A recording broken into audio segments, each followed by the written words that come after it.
حضرت ابوالدرداء رضی اللہ تعالیٰ عنہ اور حضرت ابوذر رضی اللہ تعالیٰ عنہ روایت کرتے ہیں کہ نبی کریم صلی اللہ علیہ وسلم نے ارشاد فرمایا، روز قیامت سب سے پہلے مجھے سجدہ کرنے کی اجازت دی جائے گی اور سب سے پہلے مجھے ہی سجدہ سے سر اٹھانے کا اذن ملے گا۔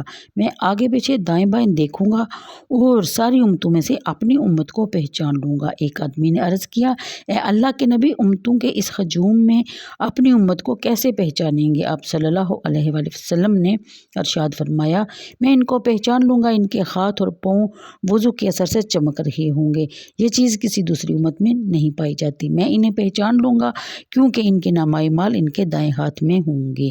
میں ان کو اس نشانی سے پہچانوں گا کہ جو ان کے چہروں میں ہوگی اور ان کے نور سے پہچانوں گا جو ان کے سامنے ذوفشانی کر رہا ہوگا۔ سبحان اللہ، سبحان اللہ۔ اللہ تعالیٰ ہم سب کو نماز اور وضو کی توفیق عطا فرمائے، آمین۔